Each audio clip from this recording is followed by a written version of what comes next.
Welcome to another episode of Drafting Compliance. I'm Kane, and with me is Tom. Today we're talking about FedRAMP compliance, and we have a special beer to taste that's popular in the Pacific Northwest. That's right, Kane. We're trying a classic beer from Washington State, Rainier. It's a light American-style lager that's been around for over a century.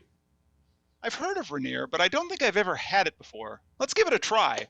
Opens the can and pours the beer. It has a pale yellow color and a light aroma of malt and hops. I like the simplicity of it. It's not trying to be anything fancy. I have to agree. Takes a sip. It's crisp and refreshing, but not very flavorful. It's just beer.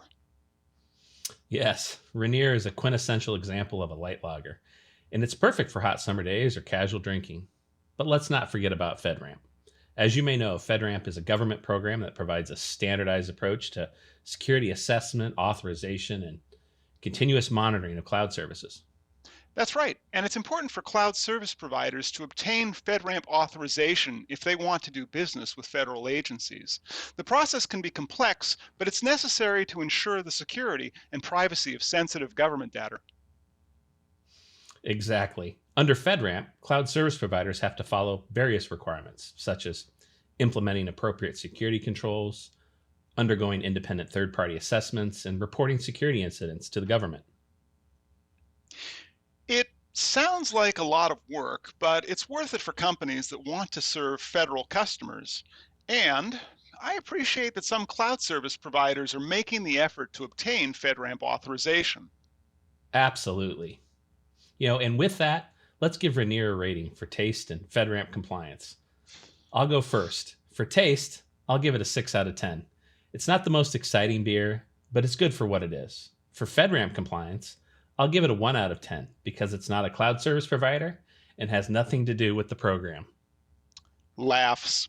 Well, for taste, I'll give it a 5 because it's not bad, but it's not great either. And for FedRAMP compliance, I'll also give it a 1 because it's just a beer and not a cloud service provider. Fair enough, Kane. And that's it for Drafting Compliance today. Thanks for watching, and remember to drink responsibly and stay compliant.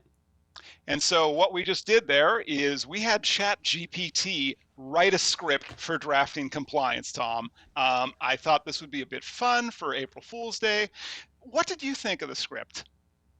Well, certainly it misses on the nuances of what we're trying to do, but it also hits the big themes. So, if I were going to rate the ChatGPT script, I'd give it like a 3 out of 10.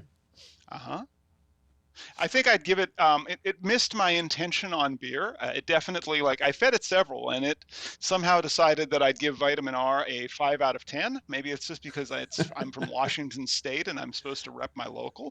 The other thing I noticed about the script, Tom, there was no mention of cats. And they missed you that. figure that, that ChatGPT lives on the internet. You think it would know about the popularity of cats. Yeah, for sure. The one thing I would like to point out, Kane, is we are wrestling probably more quickly with ChatGPT than any new technology that I can remember in my at least recent last 10 years of my career. If I were to try to put something similar in front of us, I would probably say virtualization was the last time where I had to really jump through some mental hurdles to understand how we want to deal with this from a security perspective. Mm-hmm. So ChatGPT is hitting folks at a time where there isn't necessarily a lot of guidance on how we should treat it internally and externally. Yeah, and I think that that'll be possibly a future conversation about how to talk to executives about the risks of generative AI. But I did like that because its timeline ends in 2021, I think that the overview it gave of the FedRAMP program, I think as a very high-level overview, it was not inaccurate.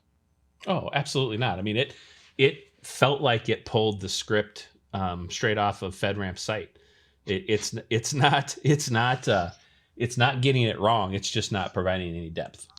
Yeah, that's true. Yeah, I think that's fact that it missed is that it was not a very deep treatment. But on a positive note, it's been a bit fun, bit challenging. We're going to continue with the normal series, so expect us back in your regular feed with future episodes about FedRAMP compliance, where we will be going deep into the compliance weeds. But with that, Tom, I think we can probably shut down. Please like and subscribe if you want to see more of this content in your feed. Thanks again, Tom, for having a bit of fun with me, and thank you to our new AI overlords for writing our scripts. Thank you.